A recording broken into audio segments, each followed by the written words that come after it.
بسم الله الرحمن الرحيم إنا أعطيناك الكوثر فصل لربك وانحر إن شانئك هو الأبتر. மதிமுகம் தொலைக்காட்சி நேயர்களுக்கு அஸ்ஸலாமு அலைக்கும். உங்கள் மீது எல்லாம் வல்ல இறைவனின் சாந்தியும் சமாதானமும் நிலவட்டுமாக. காலத்தை வென்ற இஸ்லாம் என்ற இந்த தொடர் நிகழ்ச்சியில இஸ்லாம் மார்க்கத்தின் கொள்கைகள், அதனுடைய சட்டதிட்டங்கள், அதனுடைய கோட்பாடுகள், இஸ்லாம் கற்பிக்கின்ற பண்பாடு பழக்க வழக்கங்கள், இஸ்லாத்தினுடைய வணக்க வழிபாட்டு முறைகள் உள்ளிட்ட எல்லாமே எல்லா காலத்துக்கும் பொருந்தக்கூடியதாகவும் எந்த காலத்திலும் இது சரியில்லை என்று ஆதாரத்தோடு மறுக்க முடியாததாகவும் அமைந்திருப்பதை இந்த தொடர் வழியாக நம்ம கண்டு வருகிறோம். அதுல முதலாவதாக நம்ம எடுத்துக்கொண்ட தொடர் தலைப்பு என்னவென்று சொன்னால், பெண்களை குறித்த இஸ்லாத்தின் பார்வை என்ன, உலகத்தின் பார்வை என்ன. இந்த தொடர்பில் வைத்துக்கொண்டு பலதார பெண்களுக்கு வாரிசு உரிமை, இந்த மாதிரியான ஒரு செய்திகளை எல்லாம் மறுமணம், பெண்களுக்கு மறுமணம், விதவைகள் திருமணம், இந்த மாதிரி விஷயங்கள்ல எல்லாம் இஸ்லாத்தினுடைய பார்வை என்ன, உலகத்தின் பார்வை என்ன, உலகமெல்லாம் இஸ்லாம் சொல்ல கருத்தை நோக்கி வந்து கொண்டிருக்கிறது என்பதை பார்த்தோம். சென்ற வாரம் கூட விபச்சாரத்தை ஒழிப்பதற்கு திருமணம் தான் தீர்வு என்ற ஒரு விஷயத்தை இஸ்லாம் அழுத்தம் திருத்தமாக சொல்கிறது. பெண்களுக்கு அநீதிழைக்க கூடாது, ஒருவனுக்கு ஒருத்தி என்றெல்லாம் டயலாக் விடக்கூடியவர்கள் உலகம் பூரா விபச்சார விடுதி நடக்கிறது, அதற்கு எதிராக குரல் எழுப்ப மாட்டேன் என்கிறார்கள். சின்ன வீடு வைத்திருப்பதற்கு எதிராக எந்த ஒரு புரட்சியும் கிளம்ப மாட்டேன் என்கிறது. அப்ப அவங்களுக்கு நீங்க உரிமையை கொடுங்க, சிவப்பு விளக்கு பெண்களுக்கு உரிமையை கொடுங்க என்று கேட்கக்கூடிய அளவில் தான் ஈனசுவரத்தில் முழங்குகிறார்கள். அப்ப பெண்கள் பாதிக்கப்படுறார்கள் என்பதில் அவங்களுக்கு எந்த ஒரு அக்கறையும் கிடையாது. ஆனால் இந்த மாதிரி விபச்சாரத்தின் மூலமாக ஆழ்வதை விட திருமணத்தின் மூலமாக நீங்கள் என்ன செய்யுங்க, அந்த சுகத்தை அனுபவிங்கள் என்று இஸ்லாம் சொல்கிறது. அதுதான் அறிவுடைமை, அதுதான் ஏற்புடையது என்பதை சொன்னோம். அத்தோட பெண்களை ஒரு கவர்ச்சி பொருளாக பார்க்கக்கூடிய வகையில் தான் அவங்களுடைய ஆடைகள் கூட வடிவமைக்கப்பட்டிருக்கிறது என்பது குறித்த சில செய்திகளையும் சென்ற வாரம் சொன்னோம். அதன் தொடர்ச்சியாகவே இப்ப உலகம் பூரா என்ன செய்யறோம், இஸ்லாம் சொல்லக்கூடிய அந்த ஆடை ஒழுங்குகள் இருக்கு இல்லையா, அந்த ஆடை ஒழுங்குகளை வைத்து முஸ்லிம் பெண்களை இஸ்லாம் கொடுமைப்படுத்துது, அவங்கள அடக்குமுறை செய்கிறது, அடிமைகளாக அவர்களை நடத்துகிறது என்பது போன்ற விமர்சனங்களை செய்வதை பார்க்கிறோம். உண்மையில இஸ்லாம் சொல்லுகிற வகுத்து தந்திருக்கிற பெண்களுக்கான ஆடை முறைகள் சிறந்ததா, அல்லது உலகத்தில் எதையெல்லாம் பெண்களுடைய உரிமை என்று அவர்கள் செய்து கொண்டிருக்கிறார்களே அது சிறந்ததா என்பதை அறிவுபூர்வமாகவும் நான் சிந்தித்து பார்க்க வேண்டும்.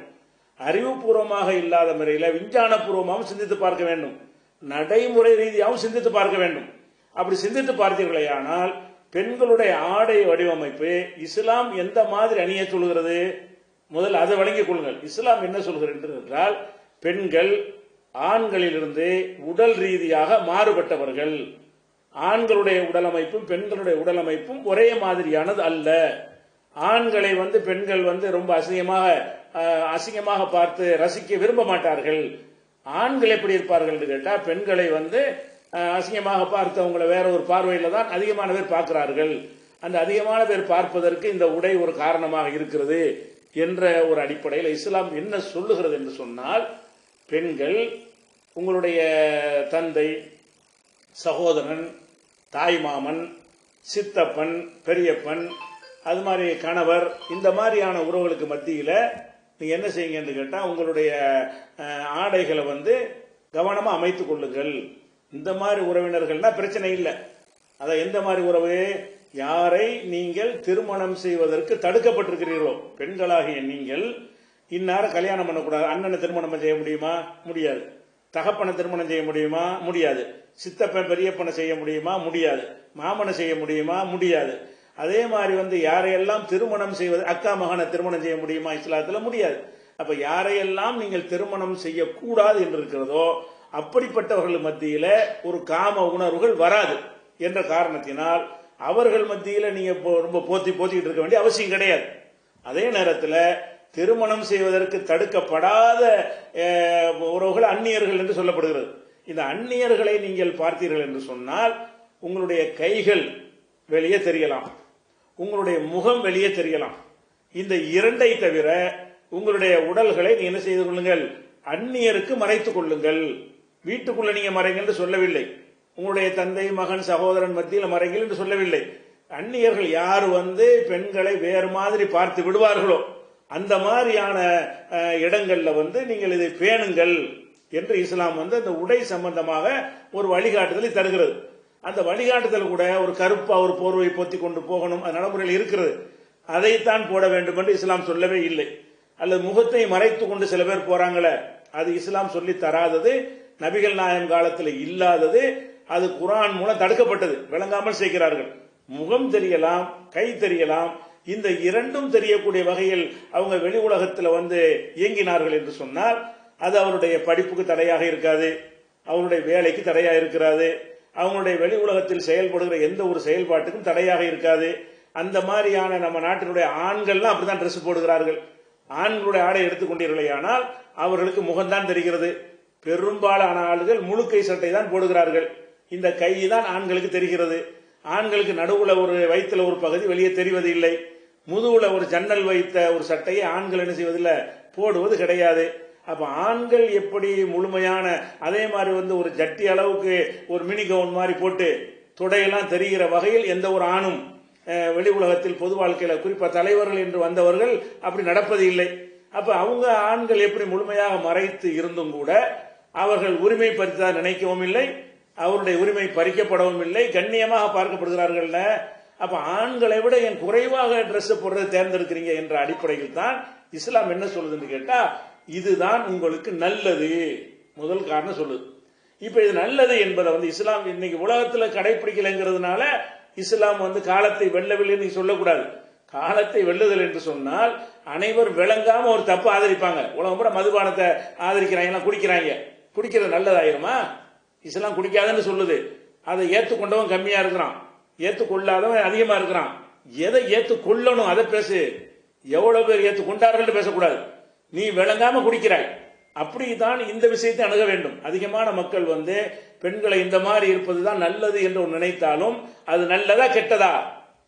விஞ்ஞான ரீதியாக ஒருத்தனை என்ன செய்யுங்க, அவனுக்கு இசிஜி இதெல்லாம் எடுக்கிற மாதிரி கருவிகளை பொருத்தி ஆளை உட்கார வைத்து விட்டு ஒரு பெண்ணை அவள் அங்க வகைகள்ல ஓரளவுக்கு அலங்காரம் தெரிகிற வகையில் அவன் முன்னாடி நடமாட விட்டீர்கள் என்று சொன்னால் அவனுடைய இதயத்தில் ஏற்படுகிற துடிப்புகள், அவனுக்கு ஏற்படுகிற மாற்றங்கள், அவனுக்கு ஏற்படக்கூடிய ரசாயன மாற்றங்கள் எல்லாம் கருவியில பதிவாகிறது. பதிவான என்ன ஆகுதுன்னு கேட்டா, இந்த பெண்ணை பார்த்த உடனே இவனுக்குள்ள ஏதோ ஒரு கெமிஸ்ட்ரி ஒர்க் நடக்கிறது. அது நடந்தவன இவன் டிஸ்டர்ப் ஆகுறான், இவனை அது பாதிக்கிறது, பல மாதிரி இவனுக்கு ஒரு தப்பான சிந்தனையை இவனுக்கு தூண்டுகிறது என்று இந்த சோதனை செய்து கண்டுபிடிக்கிறார்கள். இது அறிவியல் பூர்வமா உள்ளதுதானே. அதே நேரத்தில் ஒரு பெண்ணை இதே மாதிரி உட்கார வைத்து அவளுக்கு இந்த மாதிரி கருவிகள் எல்லாம் போட்டு ஒரு ஆணழகன் அப்படி போக விட்டாலும் சரி, அப்படி நல்ல அழகா இருந்தா சும்மா பாரு பாப்பாலே தவிர இவனுக்கு ஏற்படுற மாதிரியான ஒரு விஷயங்கள் எல்லாம் அவளுக்கு ஏற்படாது. ஏன்னு கேட்டா ஆண்கள்கிட்ட பார்த்து ரசிக்கக்கூடிய விஷயங்கள் அதிகம் கிடையாது. ஆண்களுடைய அன்பை விரும்புவாங்க, அவனுடைய வலிமையை வேண்டாம் விரும்புவாங்க, அவன் திரகாத்திரமா இருக்குன்னு விரும்புவாங்க, ஒரு இளமையை விரும்புவார்களே தவிர ஆணை பொறுத்தவரைக்கும் எதை விரும்புறான்னு கேட்டா அழகு இளமையெல்லாம் கடந்து அவனுடைய அங்க அவயங்கள் எல்லாம் நான் பார்க்கணும், அதையெல்லாம் நான் ஒரு பகுதியை ரசிக்கணும் என்கிற நிலையில் இருக்கிற காரணத்தினால அதை ரசிக்கும் பொழுது ஆண்களுக்கு பலவிதமான மாற்றம் ஏற்படுதா இல்லையா? இத மருத்துவர்கள் விஞ்ஞானிகள் இது சொல்றாங்களா இல்லையா? அவனுக்கு மட்டும் ஏன் ஏற்படுது, இவனுக்கு ஏற்படல? அப்படி ஏற்படுமானால் அப்ப அதனால் என்ன விளைவு ஏற்படும்? ஒன்னு இதே மாதிரி உட்காந்துக்கிட்டு பண்ணி பார்த்துக்கிட்டு உட்காந்துட்டு இருப்பான், அதன் மூலமாக அவனுடைய ஆண்மை குறையும். இந்த மாதிரி பெண்கள் அப்படி பார்த்து பார்த்து பழகிட்டான் என்று சொன்னால் அப்படி பழகுவதன் மூலமாக அவனிடமிருந்து ஏற்படக்கூடிய இந்த கசிவு, சில கசிவு உறுப்பில் வரக்கூடிய கசிவின் காரணமாக அவனுக்கு ஆண்மை குறைந்து இல்லறத்தில் ஈடுபட முடியாத நிலைமை ஏற்படும். யாரெல்லாம் இந்த மாதிரி பெண்களை இப்படி பார்த்து பார்த்து ரசித்துக் கொண்டிருக்கிறார்களோ அவங்களுடைய ஆண்மைக்கே கோளாறாகும். அவனுக்கு மனைவியோட சந்தோஷமா இருக்க முடியாது, கண்ணால மட்டும்தான் இவனுக்கு வாழ முடியுமே தவிர உடலால் வாழ முடியாது என்றும் கண்டுபிடித்திருக்கிறார்கள். இது குமுதம் போன்ற விகடன் போன்ற பத்திரிகை எல்லாம் இது குறித்த பெரிய ஆய்வு கட்டுரைகள் எல்லாம் நம்ம படித்திருக்கிறோம். அப்ப இதுல என்ன விளங்குகிறோம் என்று சொன்னால், ஆண்கள் இந்த மாதிரி பெண்களை ஒரு மாதிரியாக பார்க்கும் பொழுது அவன் டிஸ்டர்ப் ஆகுறான். அப்ப ரெண்டு பேரும் கலந்து வாழக்கூடிய ஒரு சமுதாயத்துல நீ பெண்கள் ஆண்கள் டிஸ்டர்ப் ஆகுறாங்கன்னு தெரிந்து கொண்ட அவர்களே இந்த மாதிரி ஆண்கள் நம்மளையெல்லாம் ஒரு மாதிரியா பார்க்கறாங்க ரசிக்கிறாங்க என்று விளங்கி கொண்ட இதை நம்ம சம உரிமை நீங்க நிலைத்தீர்களே. ஆனால் அப்ப இது பெண்களுக்கு செய்யற துரோகம் தான். இது ஏன் இந்த மாதிரி ஒருத்தனை ஆக்கி விட்டீர்கள் என்று சொன்னா அவன் மனைவிக்கு கணவனா இருக்க முடியாது. அவனுடைய மனைவி பொம்பளை தானே, அவன் மனைவிக்கு கணவனாக இருக்க முடியாது, சந்தோஷமா இருக்க முடியாது. அதற்கு முன்னாடி அவனுடைய அந்த வீரியங்கள் எல்லாம் குறைந்து போய் விடுகிறது. அப்படின்னு சொல்லி இன்னைக்கு ஆய்வுகள்லாம் சொல்லும் பொழுது அப்ப விஞ்ஞான பார்வையில அறிவுபூர்வமான பார்வையில நீங்கள் சிந்தித்து பார்த்தீர்களே. ஆனால் ஆண்கள் எவ்வளவு கம்மியான உடைகள் அணிந்தாலும் அதனால் பெண்களுக்கு பெரிய டிஸ்டர்ப் வராது. பெரிய அளவுல கொஞ்சம் விதிவிலக்கு கொஞ்சம் பேர் இருப்பாங்க, அவங்கள கணக்கில் எடுக்க வேண்டாம். அதிகமான பேருக்கு அப்படி வராது. பெண்களுக்கு பெண்களை பார்க்கிற ஆண்கள் அதிகமான கொஞ்சம் பேர் அதுலயும் கூட சலனம் இல்லாம இருப்பான். அதிகமான ஆண்கள் என்ன ஆகுறாங்கன்னு கேட்டா அதனால் அவங்க ஒரு டிஸ்டர்ப் ஆகிறார்கள், அவங்கள பாதிக்கிறது. பாதிச்சா என்ன ஆகுது, அவன் லைஃபே வீணா போய் விடுகிறது ஒண்ணு. இரண்டாவதாக இப்படி பார்த்து கொண்டிருக்கும் பொழுது ஒரு நேரம் இல்லாட்டி ஒரு நேரம் தனியாக அவள் மாட்டிக்கொண்டாள் என்று சொன்னால் அவளையே நம்ம அடையக்கூடாது என்று சொல்லி வன்முறையாக அவளை பலாத்காரம் செய்யக்கூடிய விஷயங்களும் சந்தர்ப்பம் கிடைச்சா பண்ணிடுவான். சும்மா சபையில பொது இடங்கள்ல பண்ண மாட்டேங்கிறான்னு சொன்னா பிடிச்சி உதப்பாங்கிறதுக்கா சும்மா இருக்கிறான். உதைக்கிறதுக்கு ஆள் இல்லை, பார்க்கறதுக்கு யாருமே இல்லைங்கிற ஒரு இடத்துல இப்படியாக ஒரு பெண் ஒரு ஆண் முன்னாடி மாட்டிக்கொண்டாள் என்று சொன்னால் அவளுடைய கதி என்னவாக? அப்ப அவளை ஒரு ஆண்கள் பார்த்து ரசிக்கும் தோற்றத்தில் இருந்து விட்டாள்னு சொன்னா சும்மா போற ஒருத்தனா இருந்தா கூட அந்த தனிமை அவனை தூண்டி விட்டு பெண்கள்லாம் கற்பழிக்கப்படுறாங்களா இல்லையா? அதுக்கு முக்கிய காரணம் என்ன? இந்த ஆடைகள் தான். அதுல கூட பயங்கரமா லாஜிக்கா பேசுவார்கள். இதை அறிவியல் பூர்வமான விஷயத்தை சொல்லும் போது கூட அப்ப புடுக்கம் அணிந்தாலும் கற்பழிக்கப்படுறார்களே, கிழவிய கூட கற்பழிக்கிறாங்களே, சிறுமியை கூட கற்பழிக்கிறாங்களே அப்படின்னு ஒரு வாதத்தை வைத்துக் கொண்டு இதை நியாயப்படுத்துவார்கள். இது ஒரு பைத்தியகாரத்தனமான வாதம். அதாவது இதனால் இந்த விளைவு ஏற்படுதுன்னு சொன்னா இதனால் அதிகம் ஏற்படுகிறது என்று அர்த்தம். உதாரணமாக ஒரு புகை பிடிக்கிறான் ஒருத்தன், தொடர்ச்சியா பிடிச்சிட்டே வரலாம். புகை பிடித்தா கேன்சர் வரும் நம்ம சொல்றோம். அவங்க என் புகை பிடிக்காத அந்த ஆளுக்கு எப்படின்னு கேட்பான். அப்படி புகை பிடிக்காத ஆளுக்கு வராது இல்ல, புகை பிடிக்கிறவர்களுக்கு கேன்சர் வரும் வாய்ப்பு அதிகம் என்ற காரணத்தில் அதை விடுறமா இல்லையா? அப்ப அந்த பெண்களை பலாத்காரம் பண்ணக்கூடியவன் அந்த மிருக வெறி பிடித்தவன் இருப்பான். அவன் எந்த மாதிரி கிளவியா இருந்தாலும் சரி, பொம்மைக்கு சேலையை உடுத்தினாலும் சரி, அவன் மிருகமாகி விடுவான். அவனை நம்ம கணக்கில் எடுத்துக்கொள்ள வேண்டாம். மிருகமா ஆகாத ஒருத்தனையும் இது டிஸ்டர்ப் ஆகுது. எது? இந்த ஆடைகள். அப்ப என்ன பாக்குறோம்னு கேட்டா இந்த மாதிரி சதவீத அடிப்படையில் எடுத்து பார்த்தீர்களே. ஆனால் ஒழுங்காக ஆடை அணிந்திருக்கக்கூடிய பெண்கள் பலாத்காரம் செய்யப்படும் எண்ணிக்கையை விட ஆடையை குறைவாக அணிகிற பெண்களுடைய பலாத்கார எண்ணிக்கை அதிகம். அப்ப பெண்கள் பலாத்காரத்துக்கு உள்ளாகிறாங்க என்று சொன்னா நாம ஏன் அதுக்கு இடம் கொடுக்கணும்? அவன் நல்லவனா தானே போயிட்டு இருக்கான். போற ஒருத்தனை அந்த மாதிரி நீங்கள் எப்படி எல்லாம் ஆடை அணிகிறீர்கள்? இறுக்கமாக பிடிக்கிற லெகின்ஸ் போடுகிறீர்கள், மேல ஒரு பணியை போட்டு பயங்கரமாக இறுக்கமாக போடுகிறீர்கள். அப்படி இறுக்கமாக போடுவதன் மூலமாக உங்களுடைய அங்க அவயவங்கள் வெளியே தெரியணும் என்று நீங்கள் போட்டீர்களே. ஆனால் அது உங்களுக்கே தெரியும், அதை ஆண்கள் ரசிப்பான் என்று. அதற்காக நீங்கள் போட்டீர்களே. ஆனால் பொது இடங்கள்ல ரசித்து விட்டு போய் விடுவான். வசமா மாட்டிக்கிட்டீங்கன்னு சொன்னா அவன் தன்னுடைய அதை செயல் வடிவம் காட்டி விடுவான். அப்புறம் அவர் பலாத்காரம் பண்ணிடுவானா. பண்ணின பிறகு இவள் உயிரோட விட்டோம்னா வெளியே போய் சொல்லி விடுவாள், நமக்கு பிரச்சனை ஆகிவிடும். ஆளை காலியும் பண்ணிடுவான். கற்பழித்து கொலைன்னு அவன் எதுக்கு அவரு அவன் என்ன எதிரியா? கற்பழிச்சு நான் விட்டு போக வேண்டியதானே.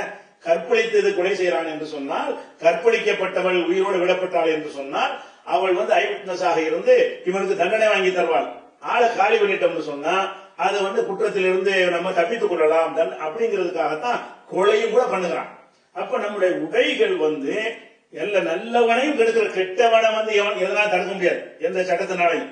நல்லவனா இருக்கிற அது சின்ன நம்பர்ல இருப்பாங்க, சின்ன பாதிப்பு வரும். அது கடுமையான சட்டங்களின் மூலமாக அது செய்யலாம். நல்லவனாக ஒரு நடுத்தர மனிதனாக இருக்கக்கூடியவனை கூட இந்த விஷயங்கள் தூண்டுமா தூண்டாதா? நீங்க தூண்டாதுன்னு மேடையில பட்டிமன்றம் பேசலாம். உங்களை உட்கார வச்சு பொம்பளை நடமாட விட்டு நான் சொன்னக்கூடிய இசிஜி கருவியெல்லாம் மாட்டி உங்க மூளையோட தொடர்பு வைத்து அதை கண்டுபிடித்தால் என்ன செய்யும்?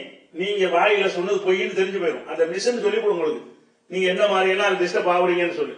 அப்ப யதார்த்தமான விஷயத்தை மறந்துட்டு நாங்க நம்ம பெரிய அப்பாவி மாதிரி என்ன செய்ய பெற்று பட்டிமன்றத்தில் நின்று கொண்டு இதெல்லாம் எடுக்கிறார்கள். அப்படியா இப்படியா? ஆடையே ஒரு பிரச்சனையா? ஆடைதான் ஏன் பிரச்சனை? ஆடை நீ அதிகம் நல்லபடியா அணிந்தாலும் பிரச்சனை ஏற்படும் சின்ன அளவில். இந்த மாதிரி இருந்தால் பெரிய அளவில் ஏற்படும். அப்ப எது பெரிய அளவில் ஏற்படுது என்ற காரணத்தினால் நீ புகை பிடிக்காதுன்னு சொல்ல மாட்டோமா? புகை பிடிக்காட்டாலும் வரத்தான் போகுது, புகை பிடிச்சாலும் வரத்தான் போகுதுன்னு சொல்லி புகையை பிடிச்சு சீக்கிரத்துல அந்த கேன்சர் வாங்கி கொள்ள முடியுமா? அப்ப இந்த இஸ்லாம் சொல்லக்கூடிய இந்த ஆடை முறைதான் சரி என்று சொல்கிறது. இவர்கள் ஏதோ பெண் உரிமை, பெண்களை பார்த்து ரசிக்கும் வக்கரபத்தியின் காரணமாக இதுக்கு முட்டு கொடுக்கக்கூடியவர்கள் இருப்பதை பார்க்கணும். என்ன நடக்கிறது இந்த விஷயத்துல? நீங்க உதாரணத்துக்கு சொல்லுவா என்றால் 2012ஆம் ஆண்டுல சீனாவுல ஒரு சட்டம் கொண்டு வர்றாங்க.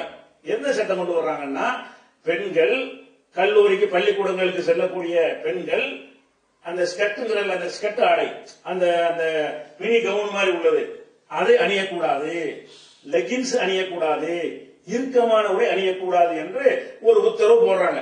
எங்க போடுறாங்க?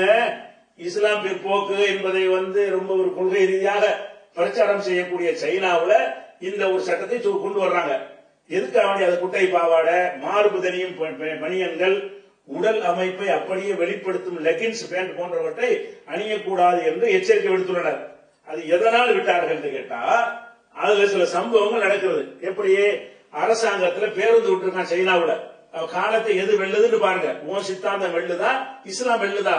அவ பேருந்து விட்டுருக்கிறார்கள். அந்த பேருந்துல எப்படி இருக்கும் கேட்டா, பாதி இருக்கைகள் உயரமாக இருக்கும், பாதி இருக்கைகள் தாழ்வாக இருக்கும். அந்த சைனாவுல அந்த தாழ்வான இதில் உயரமான இதுல பெண்கள் உட்கார்ந்துருவாங்க. இவன் தாழ்வான இருக்கையில உட்கார்ந்து கொண்டு அந்த பெண்கள் என்ன செய்யறான்? கீழ்பக்கமாக பார்க்கிறான், அதை போட்டோ எடுக்கிறான், அதை வீடியோ எடுக்கிறான், அதை போய் பரப்பி விடுறான். இந்த மாதிரி பெண்களுடைய தொடைகளையும் அதை தாண்டியும் போன்ல படம் பிடித்து தாங்களும் ரசித்து அதை சமூக வலைதளங்களில் பரப்பிய பிறகு இது கண்டுபிடித்தவுடன் என்ன ஆச்சுன்னு சொன்னா, அவங்க உத்தரவு போடுறாங்க. இனிமேல் என்ன செய்யுது? உயரமாக உள்ள பேருந்தின் பின்புறத்தில் பெண்கள் அமரக்கூடாது. முன்னாடி அமர்ந்துக்கிறங்க. உங்களுக்கு முன்னாடி யாரும் இருக்க மாட்டான். பின்னாடி அமர்ந்தீங்கன்னு சொன்னா, உயரமான இருக்கையில அமர்ந்தால் கம்மி குறைந்த இருக்கையில மேலும் உட்காருவான். உட்கார்ந்து உங்களை ஒரு மாதிரியாக தொடை பகுதி எல்லாம் பார்த்தான் என்று தெரிந்த பிறகு அது மாதிரி சீனாவோட என்ன செய்யறாங்க? இதுக்கு தடை போடுறாங்க, சட்டம் போடுறாங்க. அதே போல மாடி பேருந்து இருக்குல்ல, மாடி இரட்டை அடுக்கு பேருந்துகள்ல மேல் பேருந்து நின்றுக்குருவாங்க, கீழே இருந்து பார்ப்பான். எப்படி பார்ப்பான்? இவங்க அணிஞ்சிருக்கிற ஆடை ஒரு பேண்ட் மாதிரி போட்டிருந்தாங்கன்னா கீழே இருந்து பார்த்தா ஒண்ணும் தெரியாது, மேல் பக்கத்துல போய் பார்த்தா ஒண்ணும் தெரியாது. இவங்க போட்டு தெரிந்த மாதிரி ஒரு கொடையை கவுத்தி வைத்த மாதிரி ஆடை அணிந்தார்கள் என்று சொன்னா, அப்ப கீழே இருந்து பார்த்தா என்ன தெரியும்? அப்ப அந்த மாதிரியான விஷயங்களை பார்ப்பது, ரசிப்பது, அதை எடுத்து நண்பர்களுக்கு பகிர்வது, இதெல்லாம் நடந்த பிறகு சைனாவுல அந்த முற்போக்கு பேசுகிற சைனாவுல இதற்கு உள்படியில பெண்கள் நிற்க கூடாதுன்னு பல சட்டங்களை கொண்டு கீழ்த்தர பேருந்துல ஆபாசமாக பெண்கள் படம் பிடிக்கிறாங்க என்று சொன்னா என்ன செய்யணும்? நீங்கள் மேல போய் நிக்க கூடாது, கீழே தான் நிக்கணும். பெண்கள் மேல போய் நின்னீங்கன்னா கீழே போய் அவன் பாக்குறான்னு சொல்லி இதெல்லாம் 20ஆம் நூற்றாண்டுல பட்டு எத்தனை தடவை பட்டாலும் திருந்த மாட்டேங்கிறாங்க. பட்டு சிலதை படாமலே புரிந்து கொள்ளுவாங்க. அறிவாளி முட்டிட்டு குனிகிறவன் அறிவாளி கிடையாது.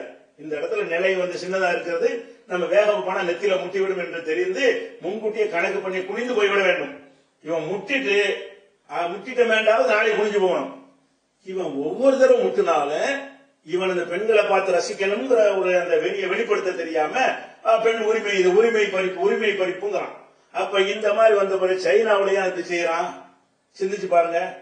ஆஸ்திரேலியாவில் நடந்த ஒரு சம்பவம் என்னன்னு கேட்டா, ஆஸ்திரேலியாவில் வண்டி டிரைவர் இருக்கிறாரு. அந்த டிரைவர் மட்டும் பாசஞ்சர்லாம் ஏறதுக்கு முன்னாடி என்ன செய்யறான்னு கேட்டா, அந்த படிக்கட்டுல சின்ன பட்டன் கேமரா, நவீன கால கேமரா வந்துருச்சு. அந்த மாதிரி அங்கங்க கேமரா வைத்து பெண்கள் படியில ஏறும் பொழுது அவங்களுடைய உள்ளாடைகள்லாம் உள்பக்கமாக தெரிகிற மாதிரி அதுல அவன் படம் எடுத்து பிறகு போய் பார்த்து என்ன செய்வான், அதை எடுத்து அதை கொண்டு கம்ப்யூட்டர்ல மாட்டி அதை பார்த்து ரசிப்பாங்கிற அளவுக்கு ஏற்பாடு பண்ணியிருக்கான். அப்ப இந்த ரகசிய கேமரா இருக்கிறத பார்த்துட்டாங்க. பல தடவை நடந்திருக்கு. எத்தனை பேர் அந்த மாதிரி பார்த்தானோ, எத்தனை பேருடைய படத்தை யார் யாருக்கு அனுப்புனானோ அது தெரியவில்லை.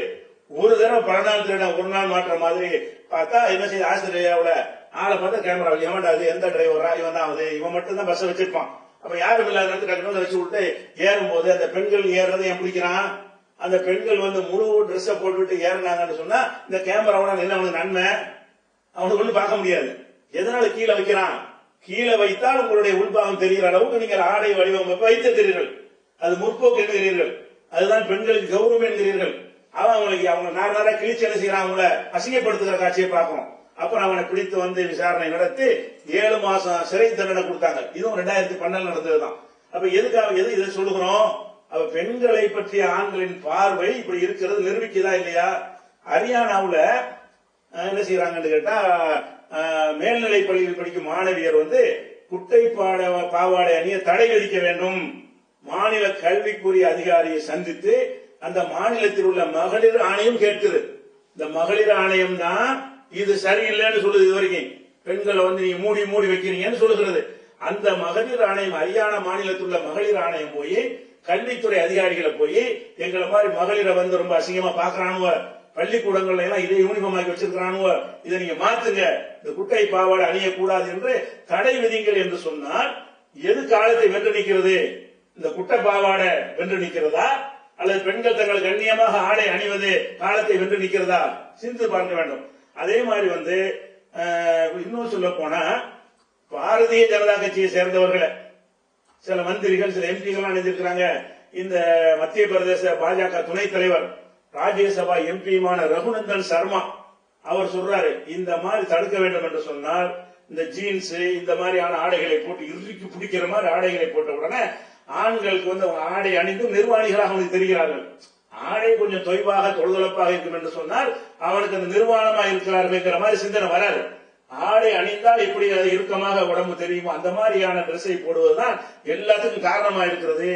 அதுக்கு தடை செய்ய வேண்டும் என்று அவங்க எல்லாம் பேசக்கூடிய காட்சியை பார்க்கிறோம். அது போக மாணவ சமுதாயம் தான் இந்த மாதிரி விஷயங்கள்ல வந்து பொதுவாக ரசிப்பாங்க.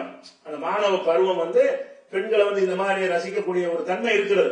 ஆனால் இப்ப சமீப காலமாக மாணவர்கள்ட்ட அந்த விழிப்புணர்வு இயக்கங்கள் ஊடுருவிய பிறகு எல்லாத்தையும் கரெக்டா பார்க்கணும், நேர்மையா நடக்கணும், தீமைக்கு எதிராக குரல் கொடுக்கணும் என்கிற மாதிரியான சிந்தனை ஓட்டம் வந்த பிறகு மாணவர்களை யோசிக்கிறாங்க, இப்படி பெண்கள் வர்றாங்க, இது நம்மளை பாதிக்குத.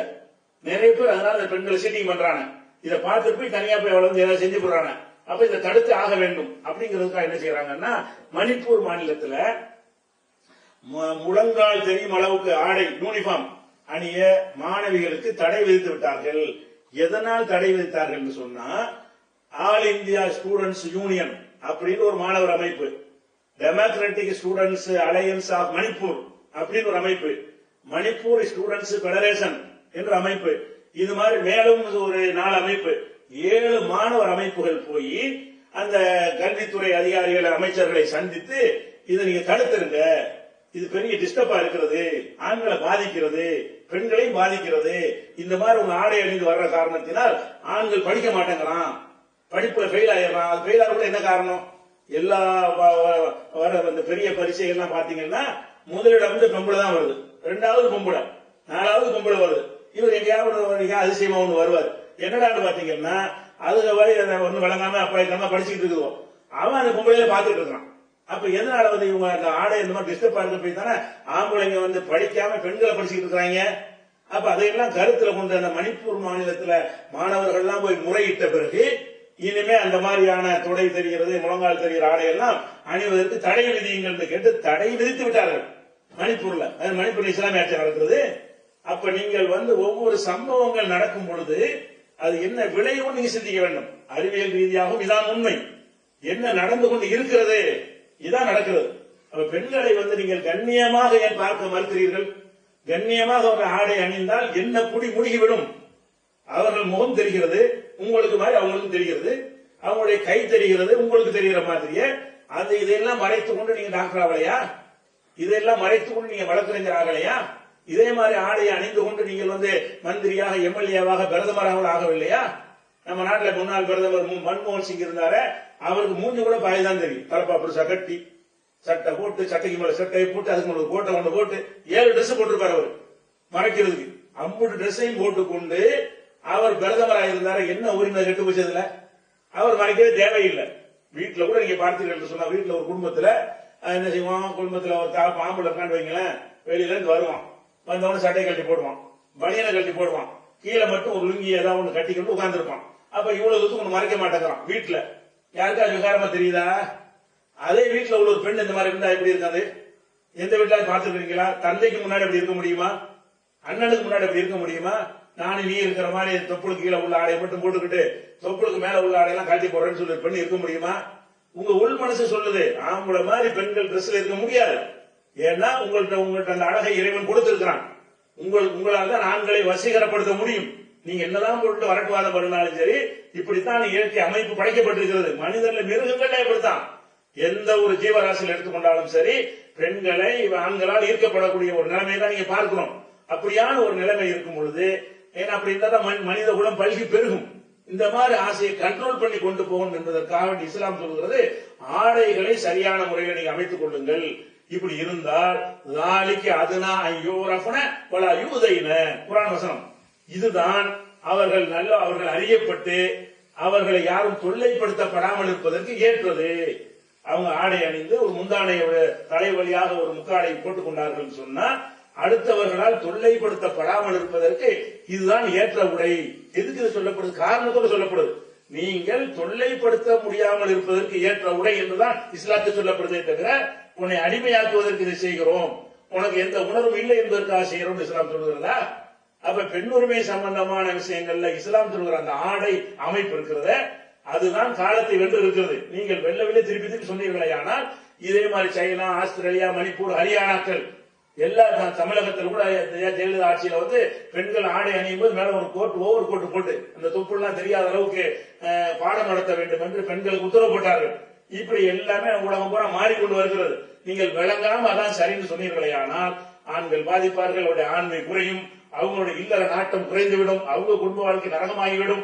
அதுபோக பெண்கள் பாலியல் வல்லுறவுக்கு உட்படுத்தப்படுவார்கள், பல தீமைகள் ஏற்படும். அப்ப எது காலத்தை விட்டிருக்கிறது?